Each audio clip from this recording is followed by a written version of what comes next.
This Defeating Adventism video is going to be on what I think is a really important topic, and one topic that, if disproved, the whole Adventism doctrine collapses like a house of cards, and that is the day-year principle. That is, in Adventism, in some places of the Bible where it says days, it really means years.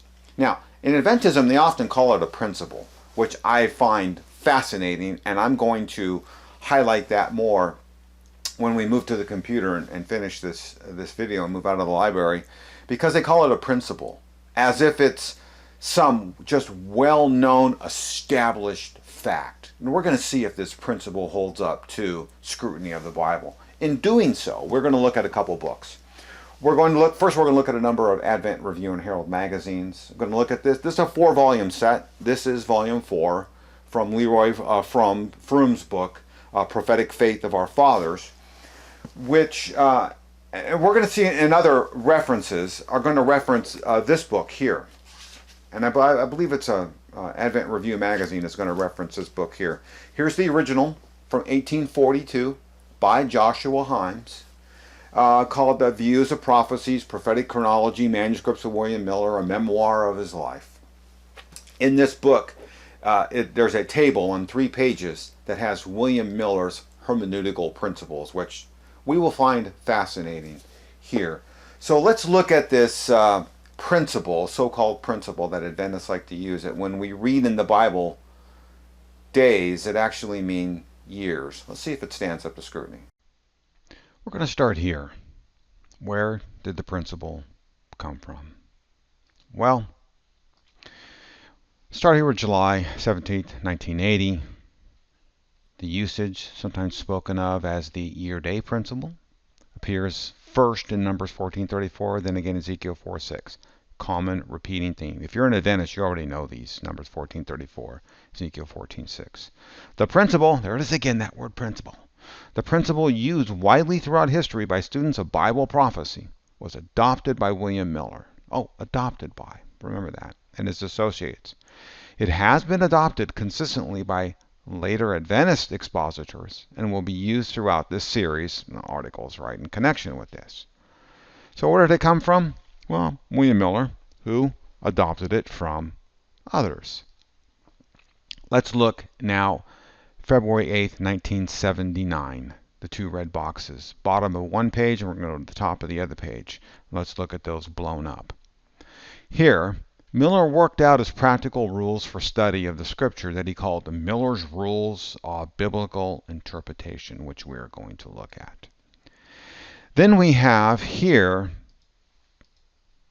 that these simple rules and an acceptance of biblical authority form the foundation that Miller built their temple of biblical truths on. So his rules is the temple that they built the biblical truths on that they say.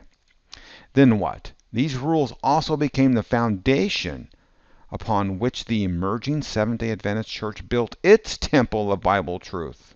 Oh boy, yeah, we're going to talk about that temple of Bible truth. The leaders of this developing movement, they corrected errors in the interpretation. See, they didn't correct Miller's rules of interpretation, just the errors, of course, that's got to mean the sanctuary of Millerites, and they went on to construct a complete system of biblical teachings, and indeed they have, and that's why I have over 50 Defeating Adventism videos, because of this complete system of so-called Bible teachings by Adventism. So, how did William Miller understand this day-year principle, since that's where it came from for modern Adventism?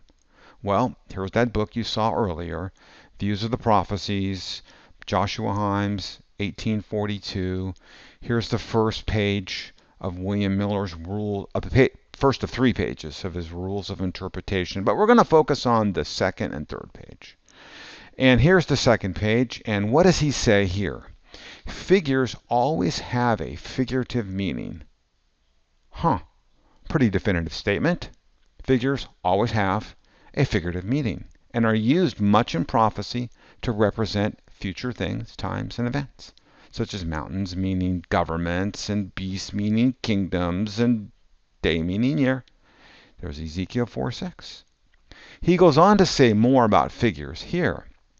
Figures sometimes have two or more different significations, as a day is used in a figurative sense to represent three different time periods, one being indefinite. Then he goes on to say, well, one being definite, a day for a year. Ezekiel 4:6 again. He says, if you put on the right construct, it's going to harmonize with the Bible and make good sense. Otherwise, it will not. I just read that sentence, and that is just so immature. It's like a child wrote the sentence. Now, I know, of course, William Miller's not a child, but his biblical understanding is that of a young babe in Christianity. Just read that sentence again. If you put on the right construct, it will harmonize with the Bible and make good sense. Otherwise, it will not. Ugh. Horrible interpretation, of course, and that interpretation is what follows through into modern-day Seventh-day Adventism. But let's keep reading. What else did he say here in his rules of interpretation? To learn the true meaning of figures, trace your figurative word through your Bible, and where you find it explained, put it on your figure. And if it makes good sense, you need look no further. If not, look again. It's like there's that just horribly immature way of understanding the Bible. But, that's what gave us the false prophet William Miller, who gave us modern-day Adventism and this so-called principle that we're examining here, where days actually equal years. Let's look at Leroy Froom's Prophetic Faith of Our Fathers, Volume 4, copyright 1954, where he says, and we're going to look at 2 pages, Miller thus came to see that the second advent was the grand focal point of all prophecy, and his acquaintance with the standard Protestant commentators is particularly noted. Now he's quoting this book of William Miller, and he starts by quoting this. I saw that as events predicted to be fulfilled in prophetic days had been extended over about as many literal years as God in Numbers 14:34, Ezekiel 4:4, 4:6 had appointed each day for a year. Okay, he doesn't explain it. He just states it like it is fact when, well, it's not proven fact. But how does he base his understanding of it? And why does William Miller think he's so correct? As Leroy Froom just told us about standard Protestant commentators? Because William Miller said, I can only regard the time as symbological and as standing each day for a year in accordance with the opinions of all standard Protestant commentators. So you know what William Miller's doing? He's pointing at all Protestant commentators, saying, see, they did it, so I'm doing it, therefore it's true. Adventists, again, what's your source of authority? Fallible Protestant commentators or the Bible? See, Adventists do the same thing with me all the time in YouTube comments when I ask them about the mark of the beast. I say, where in the Bible does it say the papacy is the mark of the beast? Show me. Come on, you're the ones that always say you're sola scriptura, you believe the Bible and the Bible alone. Wonderful. Then the Bible's going to tell me the papacy is the beast. Show me. And you know what Adventists do about 99% of the time? They say, well, the Protestant commentators, Protestants all believe that the beast was the papacy. I say, I didn't ask you that. I asked you to show me in the Bible. You tell me you have beliefs that are all found in the Bible. Show me in the Bible. And you can't. So Adventism often relies on fallible, sinful man to prove their Bible doctrines. Sola Scriptura does not exist in Adventism, and here it is, proven again that it does not exist. How is this year-day principle understood in Adventism? Well, this will be familiar to a lot of Adventists. The year-day principle, see there, principle again. It's well established in the exposition of prophecy, and it's found in Ezekiel 4:6 and Numbers 14:34. So they stated, here it is, this is the principle. Well, here it is again too. Let's just bring it up a little more modern time, September 1st, 1994. We're going to look at the red box there you see on page 10 down here at the bottom. And it says what? Now this text is talking about Daniel 8:9 through 14 and the sanctuary services. Then it says this. Should we interpret the 2300 days in terms of the year-day principle? And then that's a question, rhetorical in the Adventist mind, because they answer the question thus. The text itself points in this direction. The text itself points. What text? Daniel 8:9 through 14 tells us that we should interpret days, meaning years. Really? Really? The Bible text is going to tell me this and that I understand it? Well, here is that Bible text. Here's Daniel 8:9 through 14. So Seventh-day Adventists, I'm not going to read this. I'm sure you're very familiar with it. You can educate us all in the comments here and tell us where in this text are we given the instruction that days do not mean days and that they mean years. I'm looking here, and we will be waiting with bated breath in the comments for you to explain this glorious doctrine to us. Well, so how has modern Adventism modified William Miller's original understanding of this whole day year principle? Because remember what William Miller said, figures are always used in a figurative sense. But Adventism, you got to have to modify it a little bit here. So we're going to go to April 5th, 1979. According to the researchers, there he is again, Leroy Froom, the year-day principle was not understood until about the 19th century. Oh, okay, so it's kind of new, 150, a couple hundred years old, I guess we could say. And then he goes on to say in this same article later on, but a careful examination of these passages shows that this principle is applied only in specific cases, that there's no general way to use it. Well, that's not what William Miller said, was it? Figures are always used in a figurative sense. But now we see Seventh-day Adventism is trying to modify what they have previously before not modified, because they know that their doctrine is not sound. Let's move on just a couple years later. January 1981. We're going to look at these three boxes. Let's blow them up here on the next page. There they are. The first one, in my opinion, the keystone, so to speak, of our interpretation of the time prophecies of Daniel and Revelation is the year-day principle. If this principle is destroyed, the marvelous edifice of typical Adventist truth collapses. Absolutely.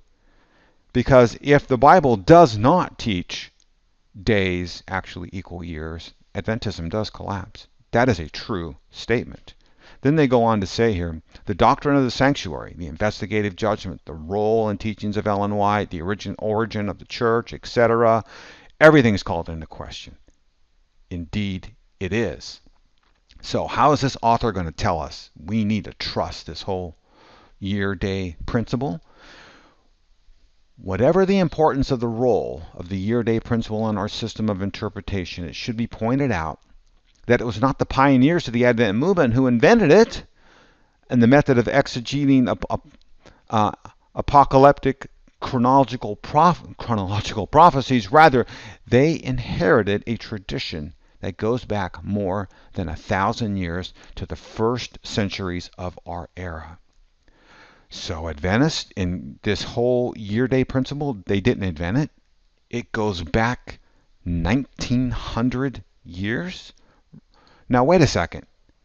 We saw in 1979, Leroy Froom told us no one even understood this till the 19th century. Now we're told like a year and a half later, it was known 1,900 years ago. Okay, Adventists, which one's true? Is researcher Leroy Froom true? Nobody really understood this until the 19th century?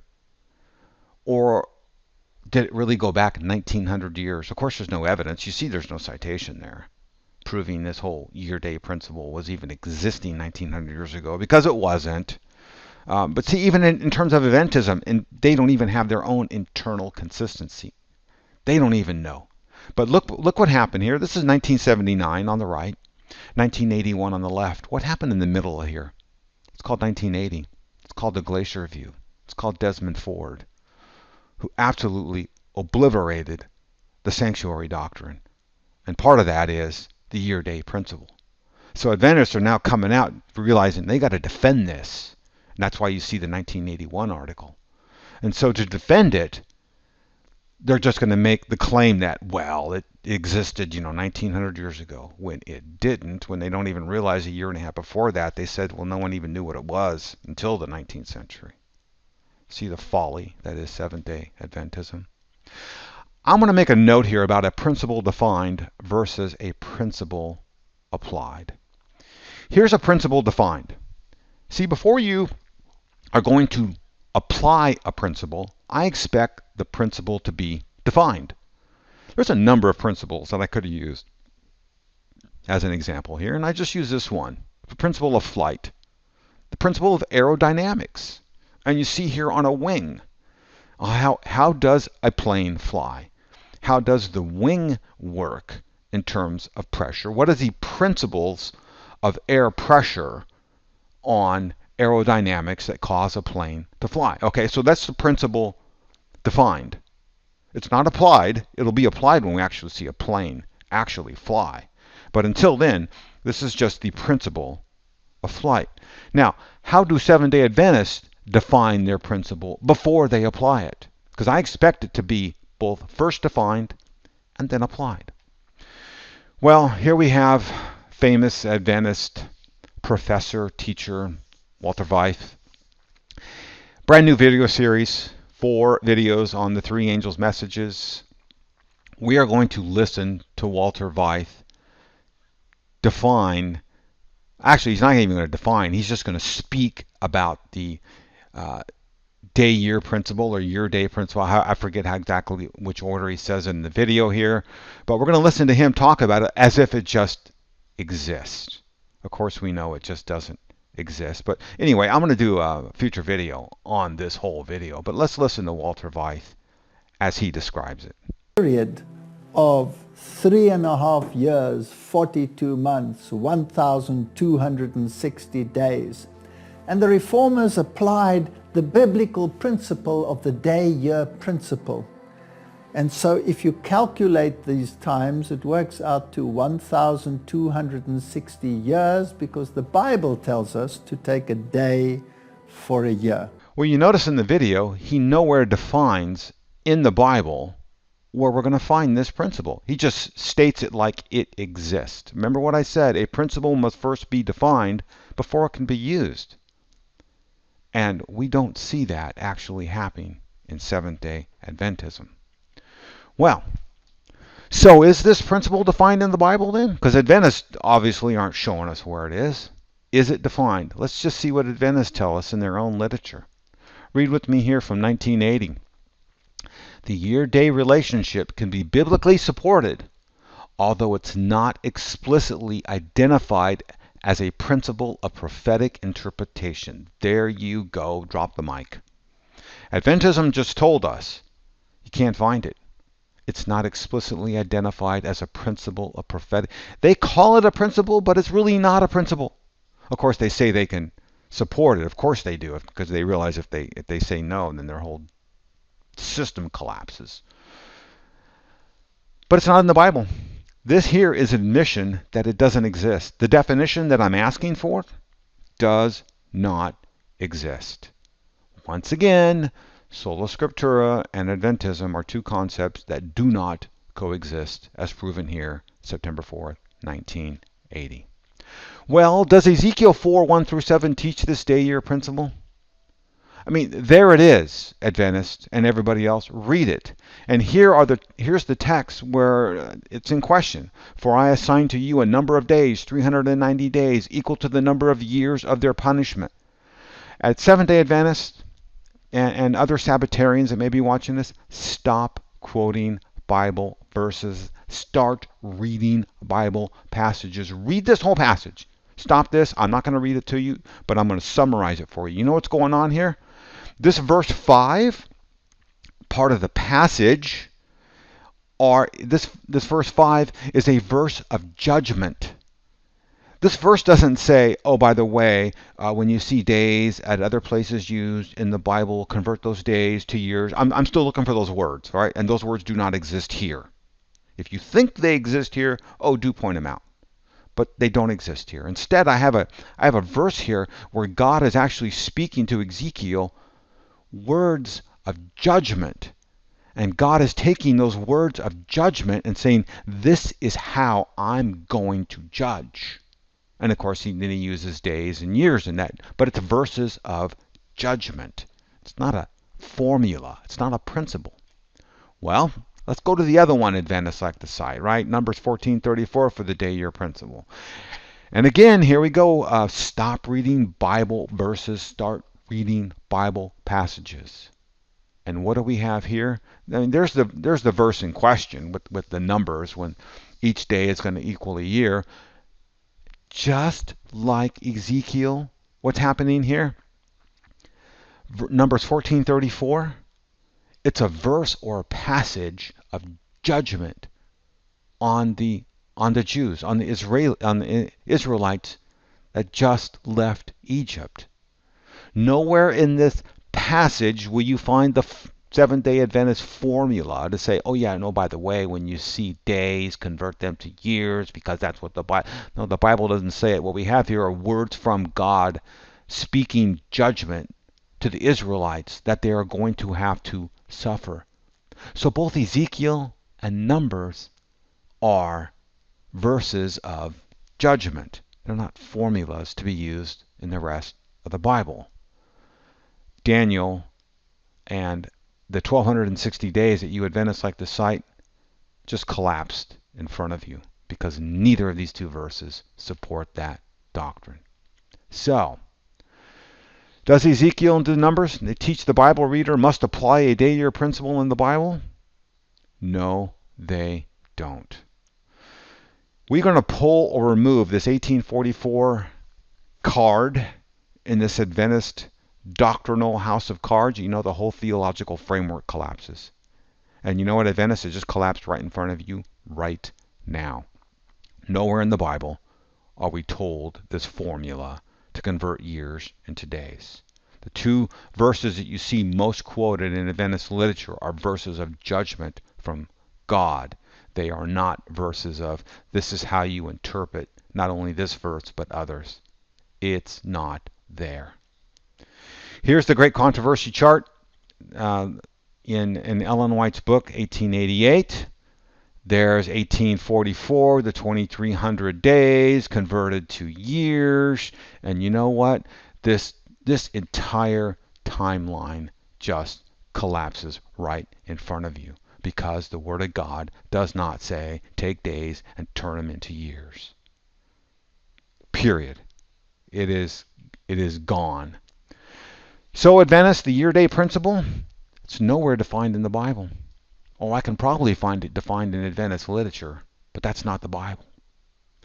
2 Timothy 3:14 and 15 says this, but as far as you continue in what you have learned and have firmly, this is Paul talking to Timothy, and what you have learned and firmly believe, knowing from who you've learned it and how from a childhood you've been acquainted with the sacred writings which are able to make you wise for salvation through Christ. It's the Bible that we need. It's the Bible that we need to study. And you know what? If you start studying Adventist literature, it's going to lead you astray. This whole day-year principle is going to lead you astray. Adventists, it is time to make that serious decision.